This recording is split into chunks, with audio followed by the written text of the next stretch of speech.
Hey guys, welcome back to the channel. This is Gil with G&G Tactical and Outdoors. We're going to be reviewing the new Bushcrafter from Benchmade. We've got the 163-1 and the 165-1. These are two new models that's coming out March of 2024. So let's get to it.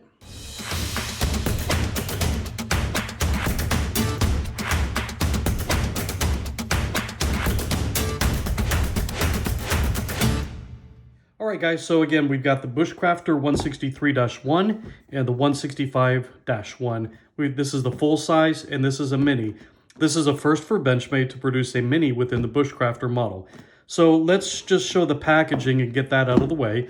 So the new Bushcrafters are in a much larger size box, about a 3-inch size box by 11.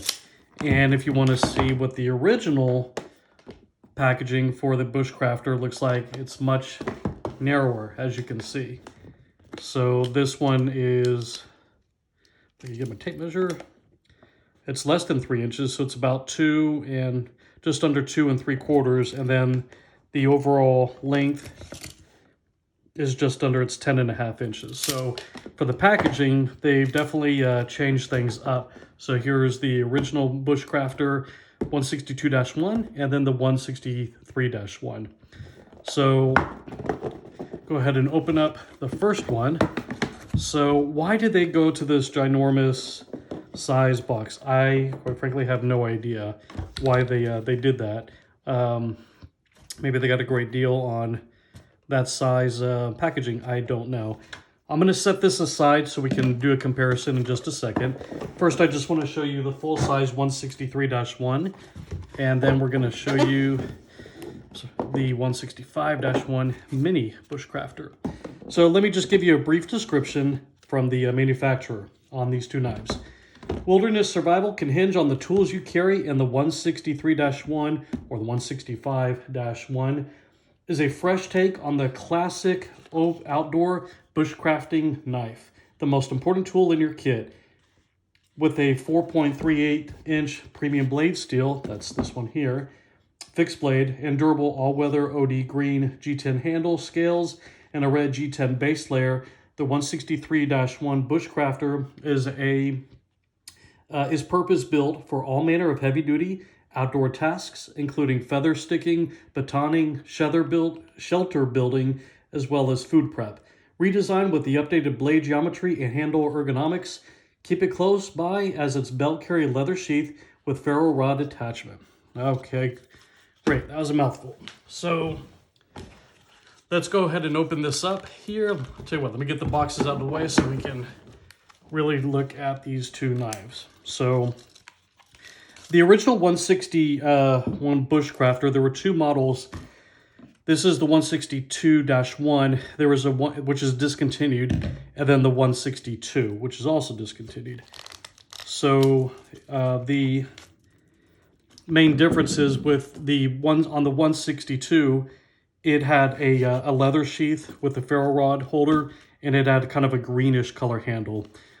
This is the 162-1. So this one has obviously the Kydex sheath with the belt loop. And overall, let's see if we can see all three knives there. There we go. So overall, the blade length is the same and the blade steel is the same. It's S30 right here. It's this S30V. You can see right there. And let me just show you. It's also stamped here. So main differences here is that the choil is larger on the new Bushcrafters. As you can see, it's a larger hole as compares to the old model. The blade length I said was the same. The handle links, the original model was just a teeny bit longer than the original. As far as the thickness, they're about the same. And what I mean thickness, I was referring to thickness this way. I was thinking the height on the new ones was smaller. So let's just check this out and see where we're at. So that's less than 1 1/4. Looks like about 1 3/8. This one, yeah, is 1 inch. So the height of the blade is actually shorter on the new knife.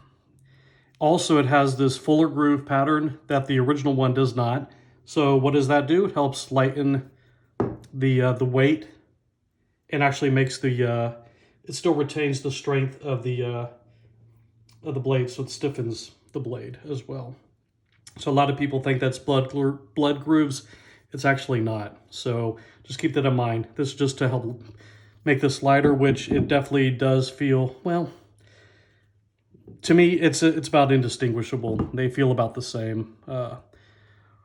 What's different about the handles, as you can see, so they both have the 3 holes here, but this one is more aggressive as far as the handle cutout than this one here, than the new knife. So overall, this is a wonderful knife to have for bushcrafting outside. Again, as the description said for food prep. I'll leave the specs down below for both knives, the full size and the lightweight knife. Let's do a quick comparison. So you've seen what the old knife looks like, and I have the anonymous knife, so we can get a full look out at the 4 knives here. So on the anonymous, this one's definitely lighter, and this is the 3V steel. No, I'm sorry, this is the Crewware steel. Definitely lighter weight. This one, it's got a beefier, bulkier blade. So this is your heavy duty knife. This one's going to take a beating. You could do a lot of batoning on this knife. You got a lot of meat to work with here on that knife. Let's put that here. So again, we've got, so what I like about the Mini, so as far as the handle links go, again, I'll leave the specs down below. Here's the differences on the handle, and then here's the differences on the blade length. So this feels really awesome in the hand, as well as the Mini. This one just feels like if you're wanting to do more precise cutting, or if you want more control and you don't want as long as a blade length, this will definitely get the job done. So anyway, these will be available toward the end of March, and let's go over the price point. Let's get that out of the way.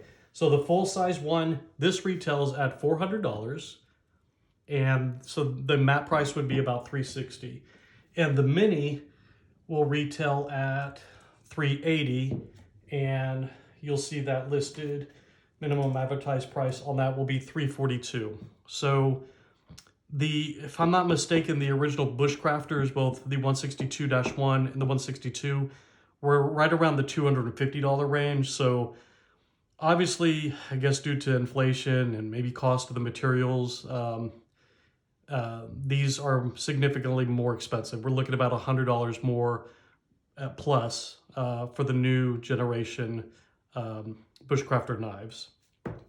Let's take a look at the sheaths real quickly. So they're already obviously pre-molded. This is for your ferro rod. If you're wondering what that is, that's a stick that you would use in conjunction with your knife to create a spark. And the spark is what you get that you would ignite on your tinder to get your fire started going at your campsite outdoors. So this is what this would look like. This is obviously going to be a right-hand carry. So you could carry it on the left side, but when you draw, the blade is going to be pointed, or the sharp part of the blade would be pointed away from you.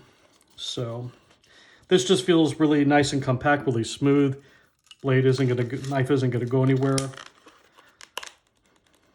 So I've had no problems whatsoever snapping this in or out.